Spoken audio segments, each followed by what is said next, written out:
adalah umum bahwa orang yang memiliki sesuatu tentu ingin merasakan nikmat dan manfaat dari sesuatu yang dimilikinya itu. Apa gunanya punya radio bagus kalau telinga tuli?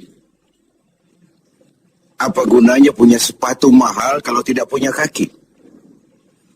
Apa guna punya televisi berwarna, gambarnya terang kalau mata pun buta? Demikian juga iman. Apa arti iman itu kalau kita belum bisa merasakan nikmatnya, indahnya, manisnya iman? Orang yang merasakan manisnya iman, manis rasanya ketika dia sujud. Manis rasanya ketika dia berlapar dan berhaus melaksanakan ibadah puasa. Manis rasanya ketika dia harus menginfakkan sebagian dari harta yang dimilikinya. Manis ketika dia melaksanakan wukuf di padang Arafah, berhaji untuk Allah. Manis melaksanakan apapun yang menjadi tuntutan dari nilai imannya itu. Untuk bisa merasakan nikmatnya, manisnya, indahnya iman, Rasulullah Sallallahu Alaihi Wasallam mengajarkan kepada kita salasun, man kunna fihi wajada halawatal iman. Ada 3 perkara. Siapa yang mempunyai 3 hal ini, 3 perkara ini, ia akan bisa merasakan manisnya iman, indahnya iman, nikmatnya iman. Apa yang 3 itu? Pertama, ayyakunallahu wa rasuluh ahabba ilaihi mimma siwahuma. Seseorang yang cintanya kepada Allah dan Rasulnya di atas segalanya. Kita diberikan hati. Dalam hati bertumpu sejuta rasa. Apa yang paling dominan di hati, itulah yang jadi kecenderungan kita. Bahwa kita cinta harta benda, tentu. Kita cinta tanah air, itu pun bagian dari iman. Kita cinta pangkat dan jabatan, wajar. Kita cinta anak dan istri, iya. Dan agama pun tidak melarang, persilahkan. Cintailah apa yang perlu kau cintai. Mencintai tanah air, mencintai bangsa dan negara, mencintai harta benda, mencintai anak istri, mencintai teman, pangkat, jabatan, persilahkan. Tapi kan cinta kepada alam dan seluruh isinya dibatasi oleh kesadaran. Pada suatu saat kita akan berpisah. Cinta kita kepada harta, entah si harta dulu hilang di gondol maling, entah kita dulu meninggalkan harta itu. Cinta kita kepada pangkat dan jabatan ada waktunya. Cinta kita kepada anak istri sekalipun ada saatnya. Inilah batas kesadaran itu, supaya dia jangan berurat dan berakar di hati. Kepada Allah dan Rasulnya, kita tidak akan pisah selamanya. Kesana idealnya, kita memperbanyak rasa cinta ini. Ketika terjadi perang Tabuk, baginda Rasul melakukan mobilisasi dana. Semua sahabat memberikan sumbangannya. Datanglah seorang sahabat, Sayyidina Abu Bakar Siddiq radhiyallahu anhu, memberikan harta bendanya. Begitu banyak sampai Rasul bertanya, hal tarakta li ahlika syai'an ya Abu Bakar? Begini banyak yang kau bawa ini Abu Bakar, kau belanjakan di jalan Allah untuk kepentingan perang Tabuk, mempertahankan akidah. Apa buat keluargamu sudah kau tinggalkan sesuatu untuk kehidupan mereka? Beliau senyum, na'am, taraktu lahumullaha wa rasulah. Benar, sudah aku tinggalkan buat keluargaku. Apa yang ditinggalkan? Aku tinggalkan kepada mereka Allah dan Rasulnya. Cinta kepada Allah dan Rasulnya, itu yang aku tinggalkan kepada keluargaku.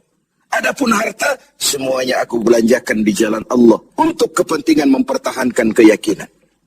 Ini adalah sebuah contoh orang yang cintanya kepada Allah dan Rasulnya di atas segalanya.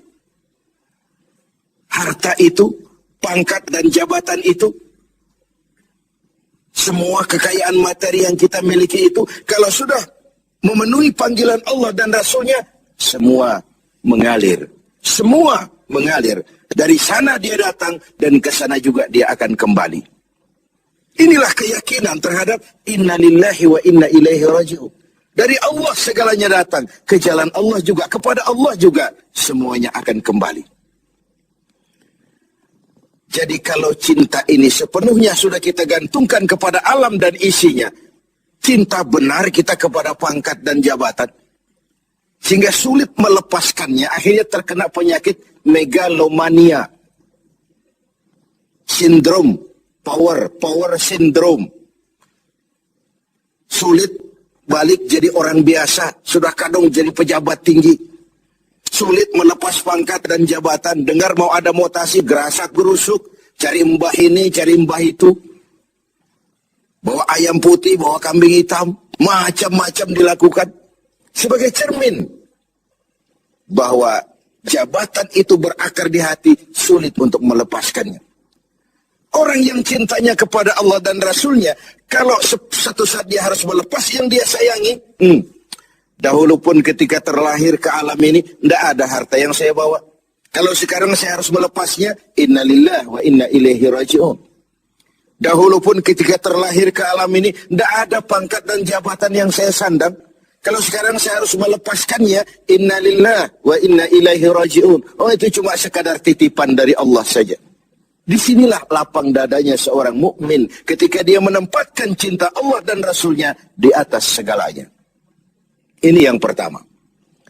Yang kedua, untuk merasakan manisnya iman ini. Wa ayyuhibba 'abdan la yuhibbuhu illa lillah.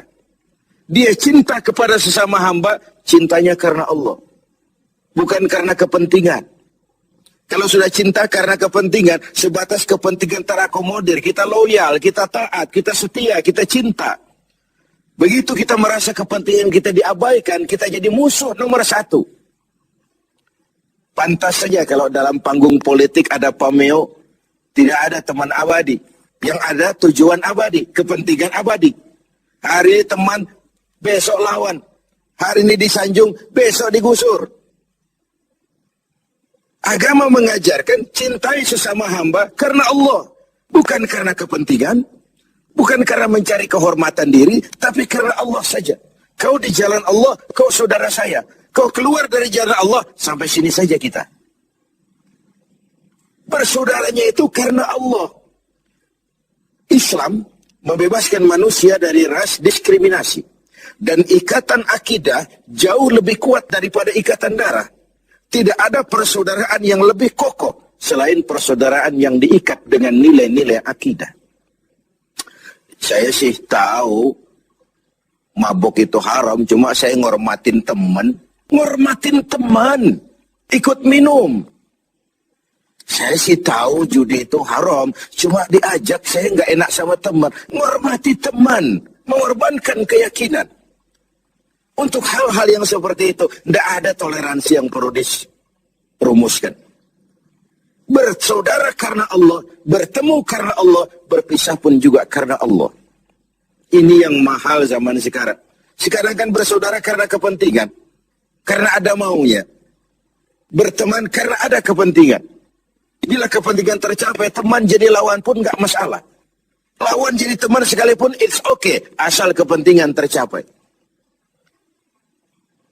Nah, nuansa Ramadan mempertemukan kita dalam ikatan jalinan karena Allah semata-mata. Bertemu ya karena Allah, berpisah pun juga karena Allah. Ikatan kekeluargaan kita sebagai bangsa memang nyaris rapuh. Berbagai konflik di daerah belum kunjung selesai. Baik yang bernuansakan agama, etnis, dan macam-macam lagi. Di Papua sana, di Poso sana. Bahkan di kota-kota besar masih sering terjadi bentrokan antar kampung, antar tetangga, antar wilayah. Lalu keroyokan, rame-rame, menyatakan identitasnya pada proporsi yang salah sebenarnya.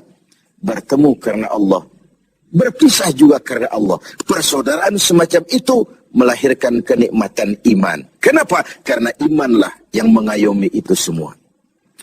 Yang ketiga terakhir, untuk bisa merasakan manisnya iman, wa ayyakraha ayyauda fil kufri ba'da idh anqazahu Allah minhu kama yakrahu ayyukzafa finnar.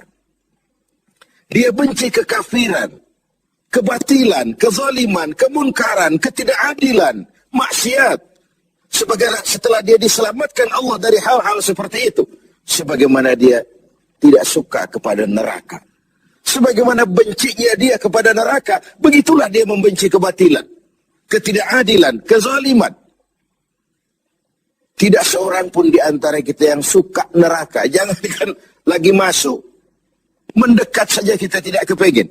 Seperti itulah harusnya sikap kita menghadapi kemunkaran, kebatilan, kezaliman, ketidakadilan. Bukankah Rasul mengisyaratkan, kalau kamu melihat kemunkaran, ubah itu dengan tangan. Kalau tidak mampu, dengan lidah. Kalau tidak sanggup, dalam hati. Setidaknya jangan join dengan kebatilan dan kemunkaran. Mengubah sebuah kemunkaran dengan tangan, itu simbol dari power. Siapa yang punya power? Penguasa. Tugas penguasa itu.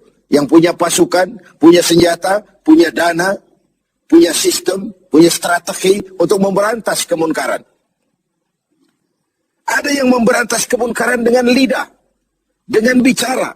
Para ulama, para mubalik, para kiai, para wakil-wakil rakyat di DPR sana. Mencegah yang munkar dengan lidah, bicara. Sampaikan apa yang menjadi aspirasi rakyat. Ada yang dalam hati saja. Ini biasanya rakyat banyak. Bicara nggak didengar. Kadang juga takut akibatnya. Dalam hati saja. Setidaknya tidak join dengan yang namanya kemunkaran. Karena ketika yang ma'ruf berjalan, yang munkar juga berjalan, sama-sama berjalannya, lalu hukuman datang kepada yang munkar ini, yang ma'ruf pun akan terkena juga dampak dan akibatnya. Inilah makna pernyataan Quran, wattaqu fitnatan la tusibanna allazina zalamu minkum khassah. Takutlah musibah, bencana yang kalau datang tidak hanya menimpa orang-orang yang zalim di antara kamu, yang baik pun akan terkena juga dampaknya.